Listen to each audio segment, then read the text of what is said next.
Are you searching for a deeper understanding of yourself and your place in the world? Do you yearn for more balance, more peace, and purpose in your life? Well, look no further than the Intuitive Revolution podcast, your trusted source for holistic insights and intuitive guidance. I'm your host, Alicia Faricelli, and I am ready to take you on a journey to inner peace and balanced well-being. Well, thank you, Marissa, for coming on our show and speaking to us about something that's super, super important: nutrition, holistic wellness. Can't wait to hear all about your journey. So, can you share a story of how following your intuition led you to create your dream life at such a young age? Oh my gosh, we're starting off locked and loaded with a very in-depth question. I love it. Wow, I've only recently started to develop that strong intuitive sense. I know I've always had it my entire life, but I never tapped into it because but at the same time, I always just knew that I had a plan for my life. So it was just like, I have a plan. And so you can call it a plan, but you could also call it intuition. So it was intuition the whole time of like scripting my life, but it just so happened to be like something structured that I had in my head. And I use air quotes because it wasn't actually structured at all. It was just meant to be. So I would say I knew at a very young age that I wanted to go into nutrition because I saw cancer in my family and how terrible that can be for families and the progression of it and the treatment and how heartbreaking that disease is. And I knew that there was a way to be on a prevention side with cancer and then with so many other illnesses. So I began my passions there. I started researching when I was 16, 17 years old into health and wellness and nutrition and how that relates to disease prevention. I spoke at a couple conferences just because I was passionate about it and I thought it was something fun to do. And that led me to go to school to become a dietitian because that was the closest thing I could think of that just aligned with what I wanted my path to be. But then everything really took a turn in a good way in 2020 when I just felt like I needed to be on social media. I needed to have a presence on there. I just felt like that was the way that I was going to get clients. So I started experimenting with it. And on my third social media account, I started predominantly on TikTok. I tried once, didn't work, tried a second time, didn't work. Third time, I actually had a strategy. So then I went in and was able to grow a really big following very quickly on there in the height of COVID. And so that it was just like, I knew that I needed to do that, that it was a gold mine. Like I was able to tap into and reach all of these people from all over the world without having to pay for advertising. And it would just, in theory, work out so well. And it really did. Like social media is the reason why I'm in the position I am today. That was the catalyst. Like just knowing I needed to show up and have an online presence. My hair being blue tied into all of that without me even trying. I had just brown hair with highlights when I was 19. And then I got thrown into the hair modeling world, which I didn't know even existed. But my friend said, hey, you should audition, should go to a casting and see if you can like get this role. It's really fun. So I'm like, you know what? Why not?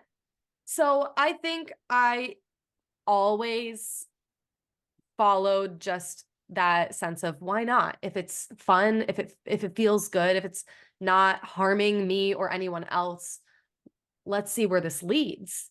And so that hair modeling gig led to me going from brown hair to blue hair. Actually, it was blue, green, yellow, and pink, Oh, but wow. That mostly sounds blue. beautiful, actually. It was gorgeous. And that led to my first ever viral video because, of course, it was a video about my hair and like my hair transformation. I got like 2 million views on TikTok. It was crazy. I was like, oh my gosh, I'm doing the thing.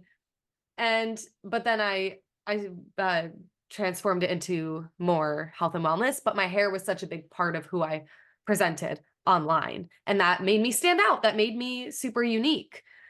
Like, oh, it's this personal trainer that has blue hair. Okay, cool. I'll follow her at least. And she dances. So it was like I was doing dancing videos and I was just combining all of my creativity and my passion for health and wellness into one account. And that did really, really well. So that's really where it started. I think that's when I realized, okay, I need to keep doing life like this. I need to just say yes to really cool opportunities and see where it leads me. And it's led me to some crazy places. So I love it. That's amazing. So a couple things. I love how you are letting your intuition guide your branding. Like you've branded yourself by just tapping in and knowing this is exactly where I need to be. There's so many businesses that don't do that. So that's such an amazing thing. Yeah. And the fact that you took chances on, and by the way, listeners, if you're listening on Spotify, Apple, you can't see her hair. You're gonna have to go to my YouTube channel when this uploads. It's absolutely gorgeous. It's the first thing I noticed. I was like in love with it. It's like reminds me of mermaid hair. It's beautiful. So definitely have to check this out when it's on YouTube. There's some green For in that. here. Yeah. This is old. This is 3 months old hair. And it still looks like this. It still looks, it's so bright. It's amazing. It literally is amazing. So I keep saying I'm too old to do that, but I don't know. I may talk into it one day. I just don't want the upkeep of it. Understand. Yeah. Awesome. So making decisions to leave a long-term relationship based on a gut feeling must have been challenging.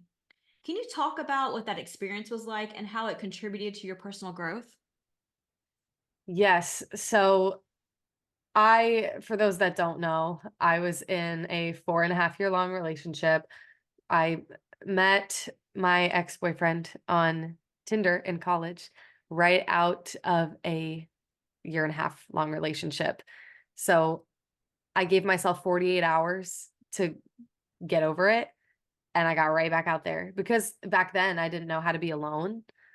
So I was like, I was going from a long distance situation to, okay, I just want to be with somebody all the time. So let me find someone to fill that need. And it was a beautiful relationship. We were on the same page all the time. We never fought. It was great. He treated me very, very well, very respectful, all great qualities. There's literally not a person on this planet that doesn't like him. That's like he's just a man of character. And in a way that makes it really hard to leave because there was nothing wrong, but I had to be real with myself and think about the life that I want to live going forward. And I didn't realize I could put it into words this way until maybe like a couple weeks ago, even.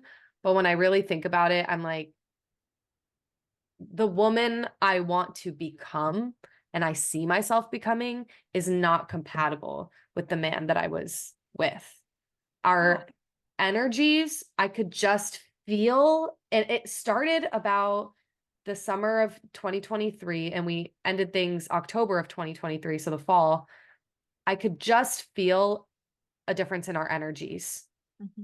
I was on a different growth trajectory than he was, and it was causing a big difference in our, I don't know, our frequencies, our energies, whatever you want to call it. I could feel it. It was tangible to me.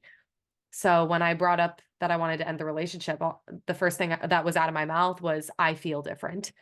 I didn't know how else to describe it, but I'm like, look, I feel different today than I did 2 days ago, that I did 2 weeks ago, 2 months ago. I feel like a different person every day in my life because I'm on some trajectory. I don't know where I'm going, but I know that I'm going to be doing some crazy stuff in the next couple of years. Do I have to be alone for all of it? No, but I do need a season to be by myself. I've never truly been single since I was like 16 and I'm 23 now. So learning how to be my own person and step out on my own, it didn't put me in survival mode, thankfully. It just put me in this mindset of, well, I'm the only one holding myself accountable. I have to hold myself to what I set out to do. Yeah. Why did I leave a very comfortable situation if I'm not going to grow from it? If I'm not going to take the time to learn about myself, to heal from past traumas, to do the work, truly do the work that I needed to do. I felt like in my relationship, I stepped into a very masculine role. I was always comfortable with being the breadwinner and planning all the dates and planning all the trips and paying for a lot of stuff. And I got to the point where I realized, yes, I'm a strong, powerful business owner, but I also want to be taken care of.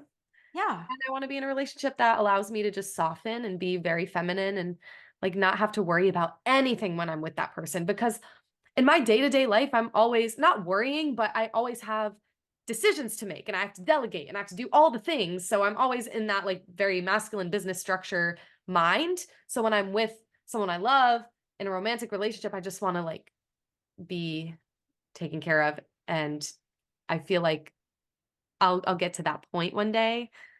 But I knew that I needed to go through some sort of intense growth process. And hey, it's been what, 4 months? And the, wild stuff has happened these 4 months, I will say. Yeah. That's such a commendable thing too, especially um at your age in your 20s. It's like you're still figuring out what you want to do. And you get to your 30s and you're kind of like, I feel like sometimes you've wasted your 20s on trying to be something that you're not. So that is amazing that you're able to at such a younger age to realize that and move forward and know that you don't want mediocrity in your life. You don't want the comfort. You want something more in your life. Absolutely. And I've always thought with a long-term mindset. So back when I was in high school, I'm thinking about today, like present day, 2024, high school, college. I'm thinking about today. And I'm like, where do I want to be? How do I want to set myself up so that I can live just an abundant life where I could do whatever I want when I want? Because once I'm out of the confines of the education system, I don't want to be in a job.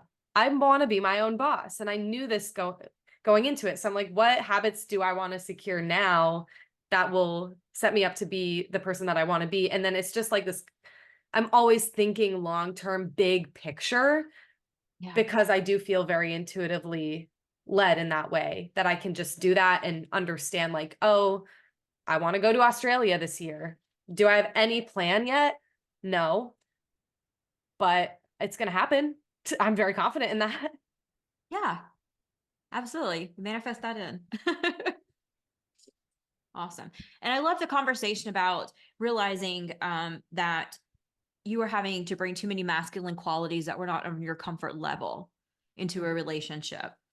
And so I see that a lot with different clients that I work with is a lot of our business owners. And so they want to bring that heavy masculine hustle from a business into the relationship.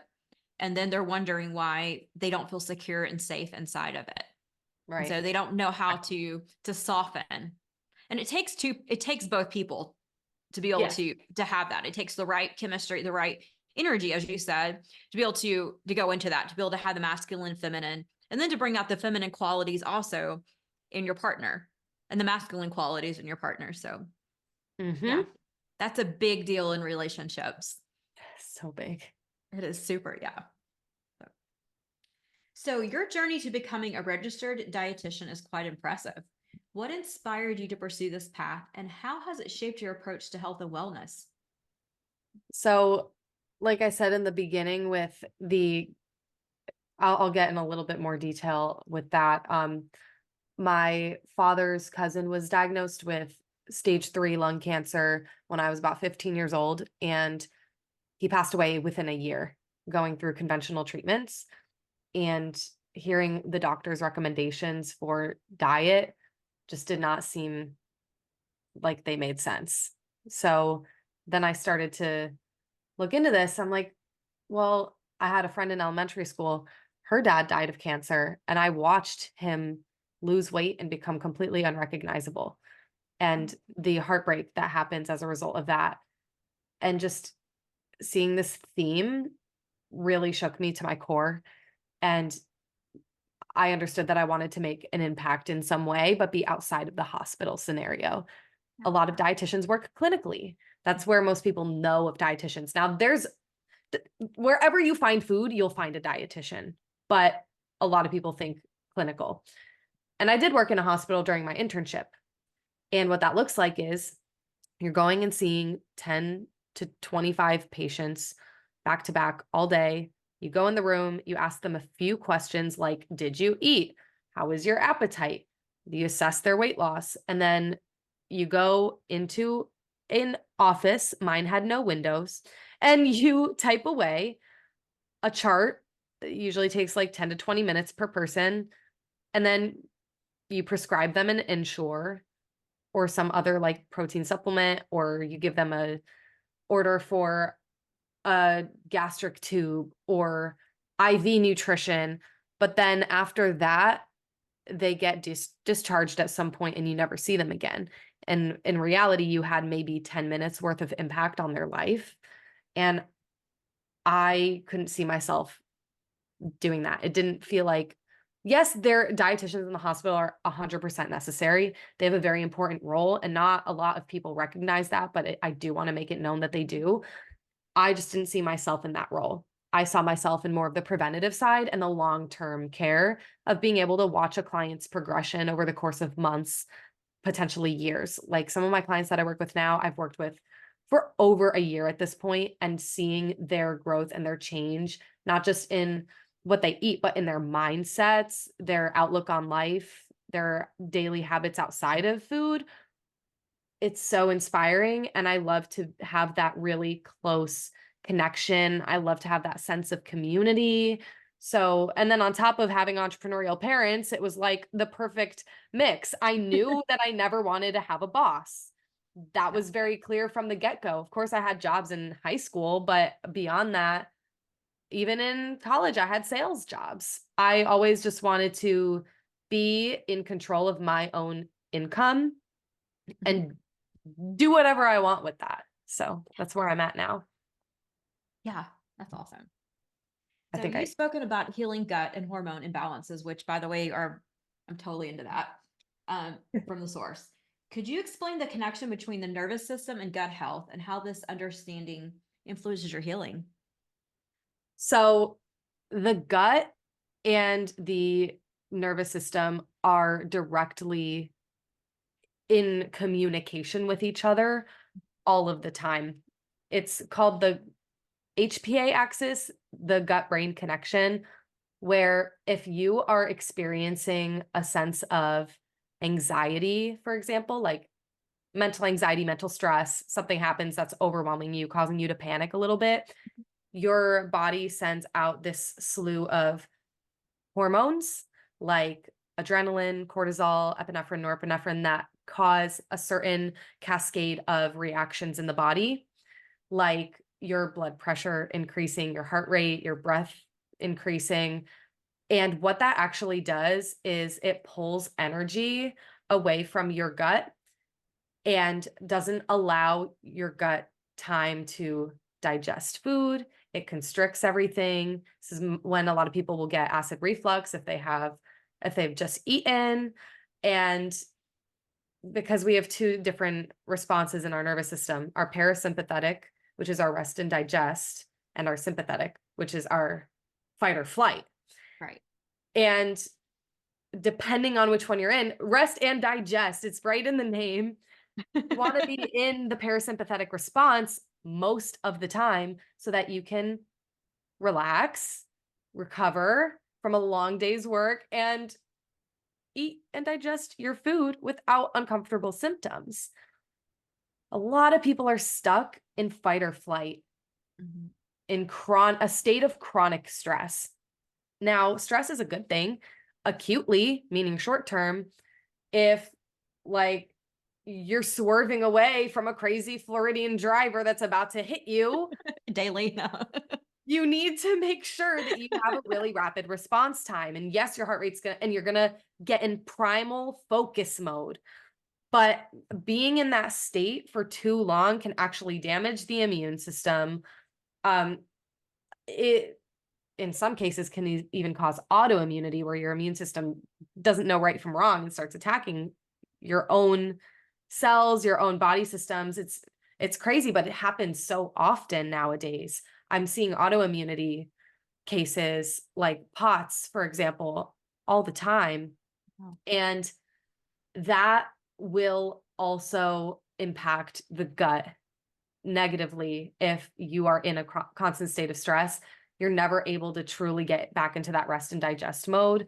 So you're going to have things like bloating, abdominal cramping. Some people have diarrhea, some people have constipation. But then at the same time, just as the brain and the gut are connected, the gut is, they both send signals back and forth to each other. So there's also certain hormones that are produced in the gut that affect the brain. So serotonin, for example, one of our happy mood neurotransmitters, are produced in the gut. Most of it is. So if we have bad gut health, it can actually impact our mood a lot. So there's so many examples. It is truly so nuanced. I could go on all day about it, but those are just some examples that come right off the top of my head. And our gut microbiome, the more diverse we have, the better our immune systems are.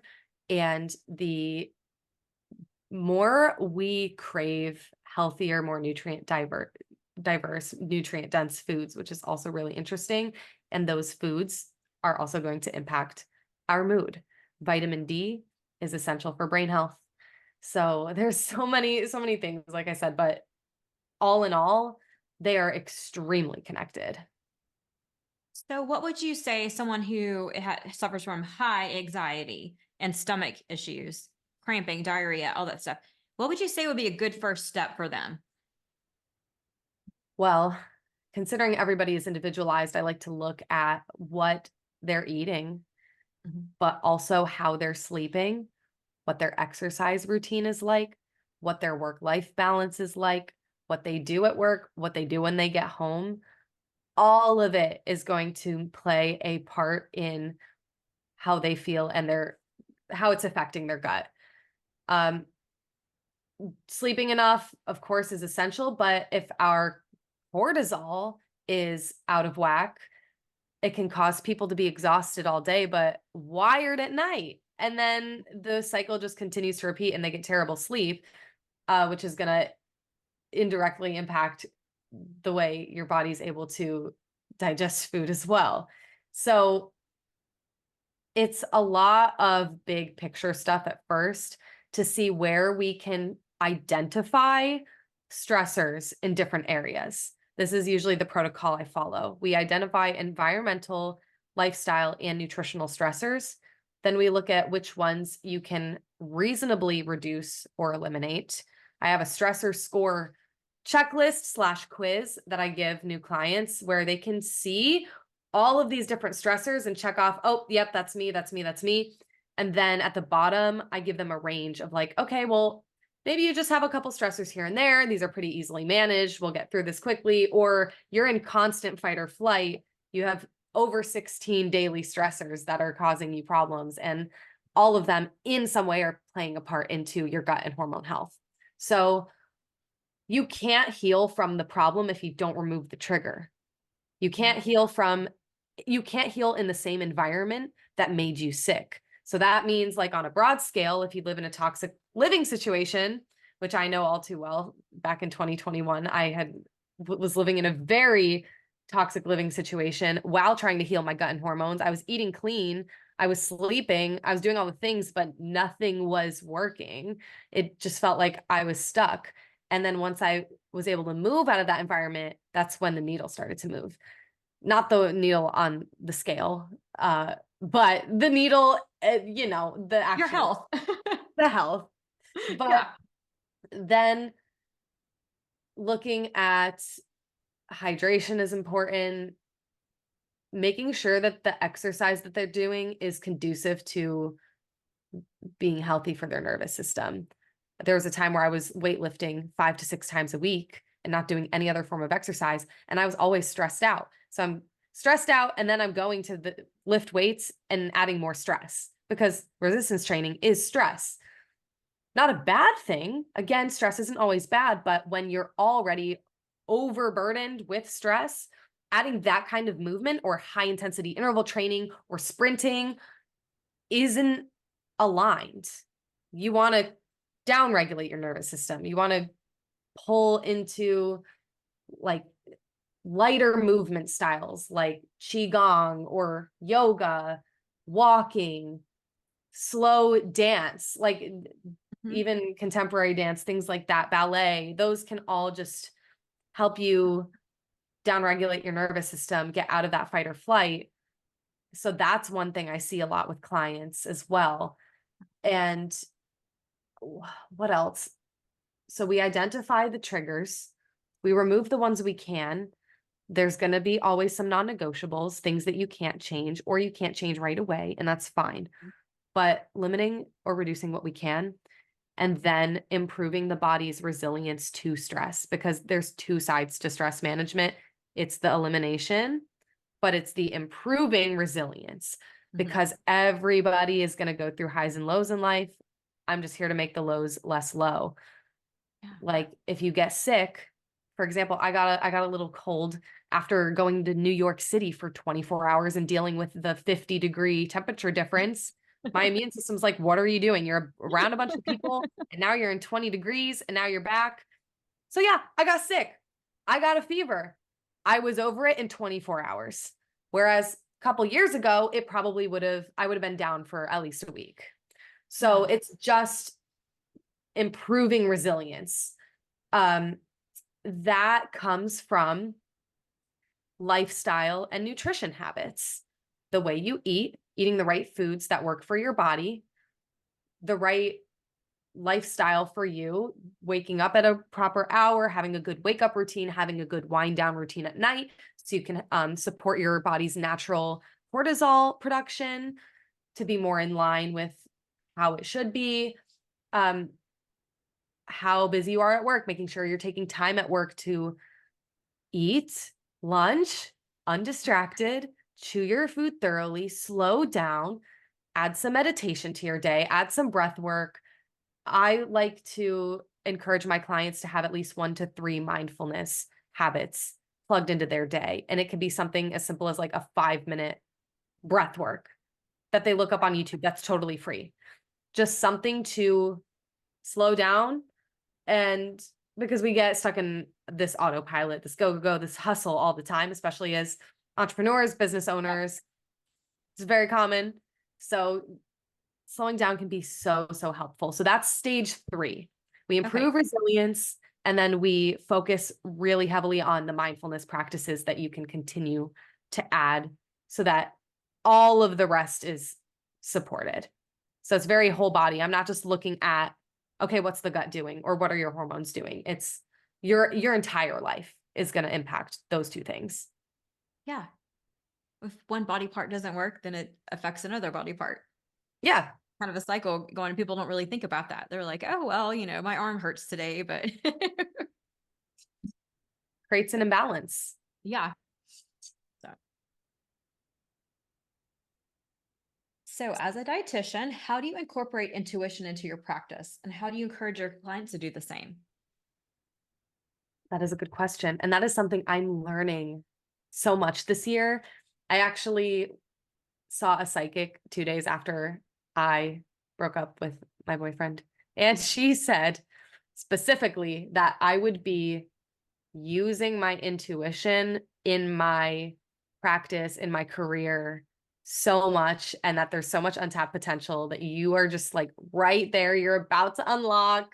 So I'm still feeling out that path. Yeah. But what I use it for right now is learning to use my intuition to ask them the right questions and help them learn how to ask themselves the right questions. It is so much easier to get to the bottom of why they're feeling the way they're feeling if we ask the right questions. That's where all of it starts. That's why I have that stressor score checklist. It's like, Have you asked yourself this question before? Probably not. And then when you do, it makes you think, okay, well, if this is unaligned, if this is causing an imbalance, then what else could? So that's how I found out back in 2021 that I had a soy sensitivity. I didn't know how to ask the right questions. I called a naturopath friend, and she's just like on the phone with me for a good 5 minutes. It's all it took. She's like, have you thought about soy? I'm like, no. But every time I eat sushi, I run to the bathroom. So maybe it could be that. And then that led me to ask what ingredients in everything I'm eating in a day has soy. And it was everything. Yeah. Soy is in everything. And so I'm like, okay, let me just try this. I'm going to remove it from my diet for 2 days and see what happens. And I felt like a completely different person. And since then, I've been soy free for the most part, unless it's unintentional and I order food at a restaurant and they mess it up, which has happened. But overall, that's how I got to the bottom of it. I just had someone guide me a little bit. And that led me to use my own intuition to know, okay, she's probably right. Because she also said, it could be this, it could be this. She gave me like 5 or 10 options, but soy stuck out to me when she said it. So that's the same kind of process I like to use with my clients. Like I can show them all of these different things that I'm thinking, but they know their life more than I could ever know their life. So then that leads us down the rabbit hole of then finding what this root cause is for them, or it could be multiple things, and honing in on that has been really helpful. And then also being able to back that up with data and functional lab testing and just confirming that. That's the beauty of it. Like I just recently met a girl in a coffee shop that I was like, hey, I have a soy allergy. Can you just check with the back, make sure if I'm ordering this food that, it's all clear. And she's inquiring. She's genuinely curious about having that allergy. She's like, I've been having terrible, terrible issues for so long. I'm like, okay, cool. Let's sit down and talk about it next week. So we sit down and she's explaining when all this started. And sometimes it's hard to know exactly when, but after asking enough, she's like, oh yeah, I did have this really terrible food poisoning pretty recently. It was like 8 months ago. And I think it was ever since then. I'm like, well, there you go. Okay, let's focus on this because you had no issues until this moment. And I know that food poisoning can continue to cause problems and create an altered immune response and inflammatory state long after you don't have a fever anymore and you're not throwing up anymore and all this stuff. So we did a GI map, which is a stool test that shows parasites, fungi, worms, dysbiotic bacteria, and she still has the bacteria from the food poisoning. Now the symptoms are more mild, but it's still affecting her day to day. It was never fully cleared out. So now we can take that. And that's what I felt like right as soon as she said food poisoning. I'm like, okay, this is it. And then just to get the actual lab results verified and knowing exactly that's what it was and nothing else. It was literally nothing else. It's just that. I was like, okay, so I'm on the right track. So I know, I know how to ask the right questions now and guide myself, but then also help guide them to figure out what the root cause is and then working our way through that. That's amazing. I mean, you literally, if I can tell people, like, if you want to save time, you want to save money on things, just start asking, like you said, ask questions to yourself. Start looking intuitively to what you want, what you're feeling, all that stuff. And it'll line you back up to what, the answer is there. So so your story with soy is a lot like mine with gluten. Yep. I noticed every time I'd have some type of bread product, and this has been almost 10 years ago, I guess, well, a while back, I would get sick. I was like, this is really weird. And I knew nothing about gluten. I knew nothing about any of the stuff. I had nothing about health really, besides I like to work out and stay thin. That was it, And so I started researching a little bit and I started eliminating it. And once I did that, it was like amazing how much better I felt. Yeah. But if it's kind of the same thing, if I hadn't really started questioning, like, well, what am I eating that's causing this? What can, kind of going deep into myself of why is my body acting like this every time I would eat this? This is not normal at all. Yeah. And a lot of people just push that away A and lot of people disregard it. yep, they accept what they're feeling as normal. We are taught as women that painful periods and PMS, normal. Isn't that wild? So talk a little bit about that. There's one of the primary things that I do in my practice is I help women transition off of hormonal birth control and rebalance their hormones. I was on hormonal birth control myself for a year back in, I think it was 2021 to 2022 or something like that.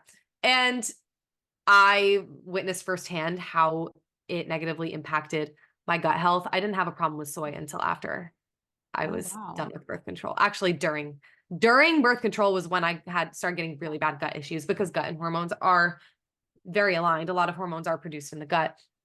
And I had painful periods literally my entire life since the age of 13. I would miss school. I would miss work. I would have to frame my schedule around when I would get my period because I knew I would be out of commission for at least 2 days out of every month, in bed, fatigued, back pain, all the works, bad PMS, mood swings. Sometimes I would even throw up from my period. Sometimes I've almost passed out from my period. I would see spots. And every month for 10 years, really. And once I got off hormonal birth control, I realized I need to look more into this because the one thing that birth control does is it sometimes can lessen period pains because you don't have a period. It's a false one. So I got used to not having them be as bad. And I realized, well, I'm going to get off of this and they're going to go right back to how they were before. And of course they did, and a little bit worse. So I started educating myself on hormone healing Yeah. and what our cycles are actually doing. I feel like I didn't get that in school. I didn't really get like what's our follicular phase? What's the ovulatory phase? What hormones are high during this part? Which ones are low? What do you need to be doing in your life during each phase? Because it's kind of different. We don't have a 24-hour hormonal cycle like a man does. So we shouldn't be Right. functioning like men. Right. Wild. All of this stuff that I started to learn in I say early 20s, I'm still in my early 20s, but like 21, 22 was when I really started to look into this stuff and began experimenting with herbal teas and anti-inflammatory foods and healing my gut too. So getting away from soy helped a lot. And then I realized a lot of it was just due to stress. I was having too much stress, too much cortisol. I wasn't clearing out my estrogen properly because the pill that I was on was high estrogen. So I wasn't clearing it out. And the higher your estrogen is, if it's imbalanced in comparison to your progesterone, that's an increased risk for period pains. And these, is it androgens, prostaglandins? There's these painful hormones that I don't know if they're even hormones at this point. I'm going to have to brush up on androgens and prostaglandins. But if you want to look them up yourself, I definitely recommend it so you know what they're doing in the body. Yeah. But essentially, I realized there was a very strong correlation between stress and my painful periods. And I was always growing up, like I said, in that state of fight or flight, didn't notice until I got out of a really tough living in situation that, okay, I can really start to manage my stress now. I'm in a calmer environment than I was my entire life. I'm not beating myself up as much as far as like putting too much pressure on myself. I was always a perfectionist. I was always a chronic worrier, an overthinker, just always high stress because that's just what I knew from my environment growing up. That was my patterns. That was my behavior. My routine was to just worry about everything and never be in the present moment. And once I learned how to slowly undo that, breath work was the first thing that really changed things Yeah. for me. That's That being able to directly impact your autonomic nervous system and slow down your heart rate yeah. through your breath Yeah. was wild to me. And that was the first thing that started that, and the herbal teas, and just learning how to calm down and Yeah. getting out of a tricky environment helped a lot. It did help a lot. But I was still having painful periods. It's not like that ever went away. I would still have to take a leave. It would happen in the middle of the night. Like there would be at least an hour where I'm just like in agonizing pain. But overall, my periods were better. So that was like, okay, green light, I'm on the right track. Then the craziest thing that has ever happened to me, one of the craziest things, and there's been a lot of crazy things. So the fact that this is up there, and it all has to do with my period. When I left my relationship, I prayed a lot about it and what I was supposed to do, what my path was, why I had just this strong intuition to leave and what I was meant to do now. And I had a little conversation with God about healing my relationship with my mother because I did not want to do it.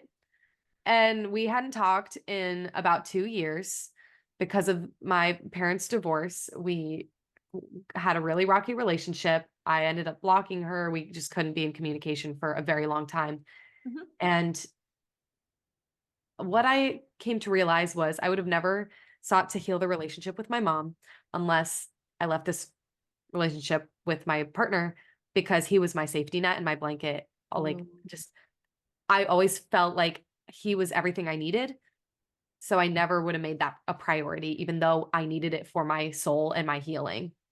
So 2 weeks after the breakup, I reached out to her. We got coffee. It was great. It's been great ever since. We're like best friends again, which is so nice. That was very healing to me. And then also nurturing my feminine side, learning how to do pole dancing. That's been really fun. That's a new way of like showing that I'm very strong and I can do all these things, but it's bringing the artistic side as well. Yeah.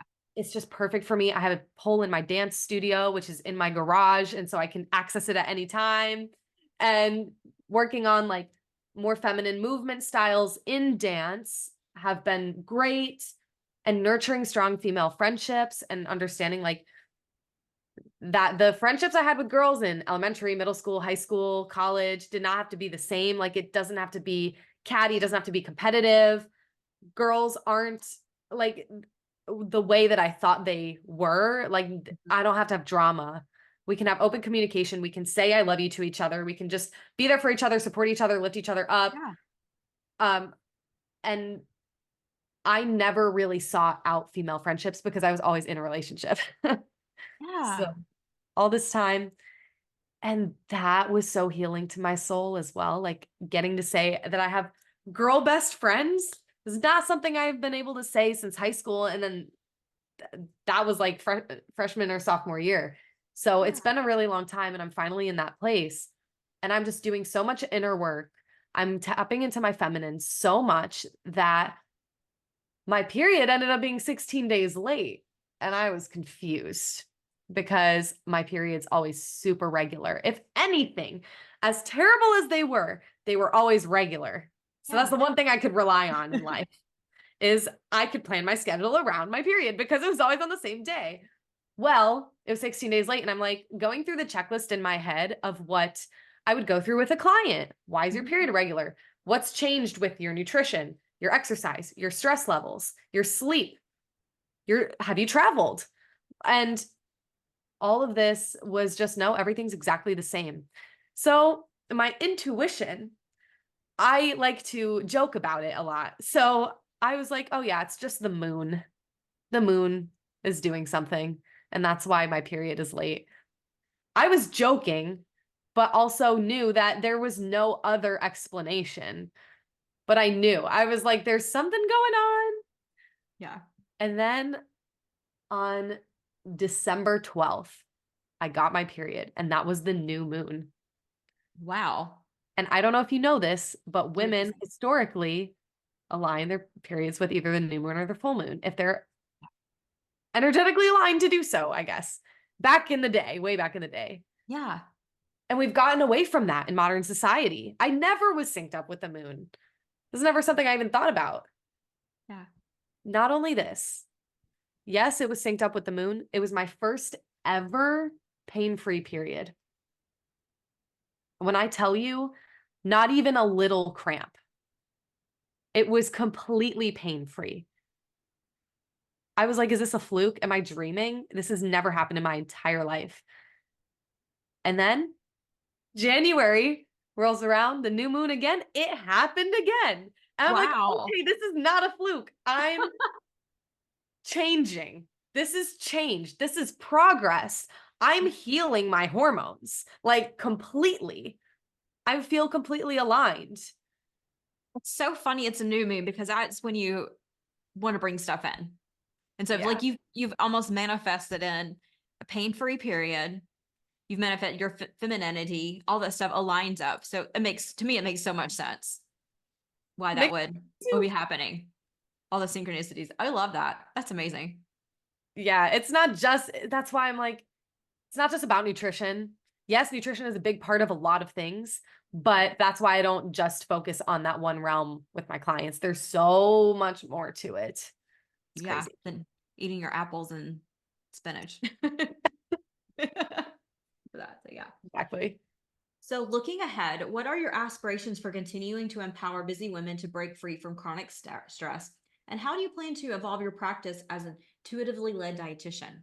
Oh, well, this year for me, 2024, I'm getting very strong themes of travel for just personal reasons, but also for content, like showing people how to eat when they're traveling, which I think will be really cool side, like way to bring in healthy eating, healthy lifestyle, even for someone who's really busy, because a lot of my clients are like pretty busy to the point where they're traveling as well. And then collaboration is also a really big theme for this year. I've gotten really great opportunities already to collaborate with some really incredible women on some really great projects.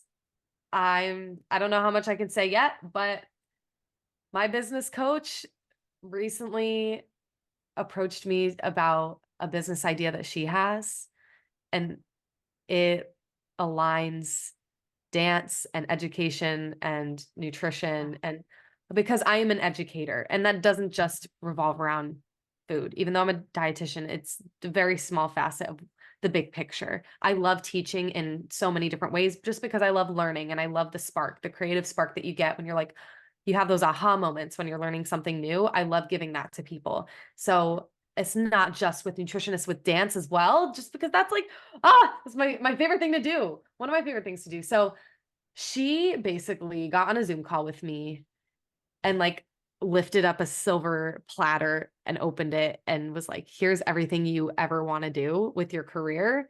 And I have the means to help us get you there. And I was blown away that she even pitched this to me.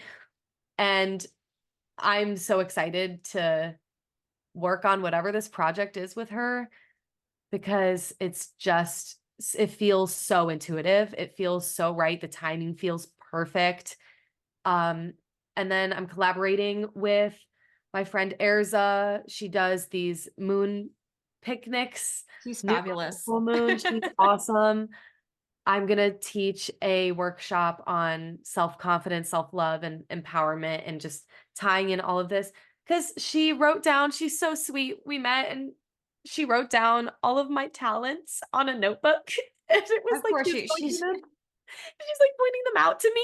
She's like, you're good at this, you're good at this, you're good at this. And I'm just like, this is the nicest thing ever. And then she's like, out of all of this, though, I think that the strongest theme is confidence. And I would love for you to teach women on confidence. Like, I would be honored because I got a lot to say about that, I think. Yeah. So collaborating with her, and there's just like getting in communion with women in the space. I would love to run retreats one day or be a part of a retreat to where I can I Yeah. love public speaking, which is not something a lot of people can say.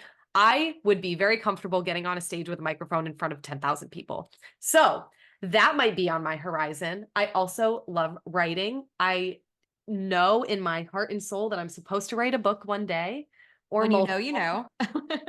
When I know, I know. When I know I need to go to You know, you're supposed to Australia, write a book. You know. all of these things, all of them. So that's, I don't know what 2024 has in store. And this is the first year where I'm like, I don't have a set plan. I'm just going to let my intuition guide me because it has not led me astray at this point. It has been spot on every time. The only time shit hits the fan is when I don't trust my gut. So Yes. I'm ready for whatever it has in store. But yes, very strong themes with collaboration and women empowerment and self-confidence. I love that. You got so many great things coming. Can't wait to see towards the end of the year, all these collaborations. Yeah. And let me know when you do so I can share it with our listeners and they know what to expect you. Thank you again for joining us. All of Marissa's information will be in the show notes. You can contact her, reach out to her. You do virtual consultations, correct? I do. I do a free 30-minute consult by phone beforehand, just so I could get to know you, make sure that we're a right fit, and then everything is virtual. Beautiful. Awesome. Well, you have such a beautiful story. I'm so glad you're on here. Thanks again. Thank you for providing the platform. I really appreciate it.